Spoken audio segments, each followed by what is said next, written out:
truth is that when you see it, you can't unsee it. Watch this new interview with Naval Ravikant 4 times now. And to save you time, I've compiled 12 clips where Naval will share 15 truths that now I can't unsee. I'm Jordan, made over $5 million, hired 50 people. And here's the first truth. Don't be so easily influenced. Really? Yeah. Think for yourself, decide for yourself. Alright, but that's easier said than done, right? So how do you avoid being influenced by untruth? Be very particular about what you take in. Eat the truth like you feed your body. Quality over quantity. Be very particular of the source. But does that now mean that we can rely on the source like Naval, who often speaks truth? I think you have to remove the person from the theories. Remove the person from the theories. And consider listening to people who speak with a higher truth density. But what is truth density? There are things that have a greater truth composition than others. You just have to get away from this binary thinking of true and false. So there are things that are more true and there are things that are less true. Or how I like to say it, truth is like water. It comes in different levels of purity. And reality is incredibly complex. Only our labels are clean. So the insight here could be that most wisdom comes from understanding how true rather than if true. But then does that mean you should not believe Naval's words? But it means take no one's word for it. And I love that. Take no one's word for it. So I think we are encouraged these days to take in knowledge, pour it into our heads like a bucket. We regurgitate it and we use fancy words to cover up what we don't mean and what we don't know. And I don't accept that. Unless I understand something at its core fundamental level, I don't understand it. And then beyond that level, I get bored. I don't care to understand. I agree with the insight here that fancy words are where experts hide from simple questions.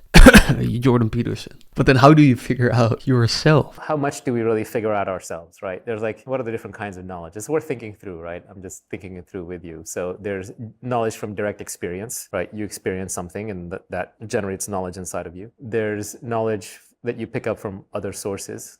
You're just a vessel, it's passing through you, picked it up, you synthesize it, you regurgitate it. There's knowledge that you create, which is rare. I don't know if I said anything original. Interesting. Knowledge we create, we synthesize, and knowledge from direct personal experience. Well, the latter is more important to me because it often leads me to those realizations that I can't unsee. Even though Naval emphasizes the third one, knowledge creation, which reminds me of the visual art design. If you want a new idea, read an old book. But why do we and Naval not say much original? I don't know if I said anything original. If I were to look back, I would say that the only true knowledge I have is the knowledge that is directly verified by me and fits in with the other pieces. Well, the truth I hear is the more you around, the more you find out. And if you want to know more truths that I find in my life, in my business, from the experiments I do or the things I experience, then you can read those in my 2-minute email that I send every week. It's free, but only for serious people. Anyways, why isn't it bad that you don't say anything original? Is it even possible to say things that are original? What matters is truth, not who says what or where you lived or what book you read. What just matters is what's true. And that you can figure out for yourself. And you can figure it out just as well as me. And you probably have. Your core experience of your awareness, same as mine. Every emotion you felt, I felt. Every emotion I felt, you felt. We're human. No human experience is alien to us. So we can have all the same feelings and thoughts, just at different levels and different bases. Or how I like to say it, we're all looking through different windows at the same sky. But then does nobody really know anything? We're all always growing up, right? We're all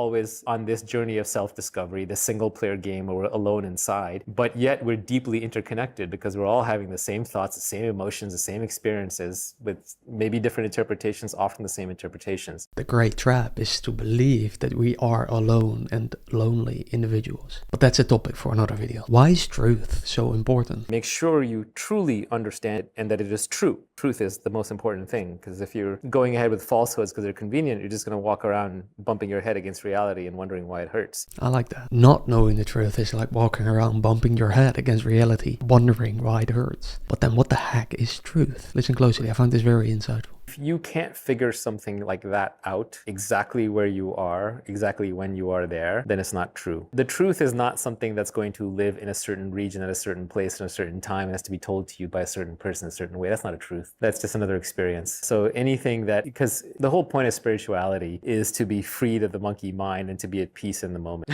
And so it can't be reliant on anything outside. It can't be in the future. It can't be in a different place. One of my problems that I have with all religions is this idea that like, oh, this is the word of God and it was passed down through this book. Well, okay, well, what if I didn't speak that language? What if I was born at the wrong time? No. Any fundamental truth that's spiritual has to be accessible to every human at every time, in every place, regardless of language, culture, religion, age, gender, whatever, or even physical being. Like you could have mental retardation, you could be crippled, you could be dying. You should still be able to see and find and experience that same truth on your own. Otherwise, if it's brought to you from the outside, if it's temporal, it can be taken away from you. And so I think the best path towards truth is understanding, because when you deeply understand something, you're not going to un-understand it. It's the nature of truth that once you see it, once you learn it, you don't unlearn it, because it's true. Truth is indestructible knowledge in your mind. It can only be replaced by a better truth. It can only be replaced by, oh, okay, that truth wasn't complete. Here's another piece of the truth that I was missing. But in that sense, truth cannot be destroyed. It can only be overruled by other truths. So if you find some understanding, then that can be with you forever. 4 truths here. You can't unlearn truth, because that means it was false. If it can be taken away, it wasn't truth to begin with. But also understanding can't be stolen, only deepen. And if you need to be at a specific place to be at peace, it is not peace but temporary pleasure. Truth is like water. It works the same everywhere. People, books and videos like this can't teach truth, only point to it. Which leads me to the question, do people actually want to know the truth? And is enlightenment just not another concept or pleasure chase? I think we all want to know the truth, and there's little truths and there's big truths and there's bigger truths. And this is probably the biggest truth, right? And I did cheat. I skipped to the end. I looked at the answer. Might have been a mistake, to be honest, because the point is not to earn a PhD in enlightenment. It's to actually be enlightened, right? And so I don't know exactly how you get there. There doesn't seem to be a copyable path, but I'm still fascinated with it. My mind is still circling the drain on it. I'm fascinated by it too. So I created this video where Naval will share 12 really deep insights that he got from his PhD in enlightenment. It's one of the best videos in this series. You can watch it here or not. Talk soon.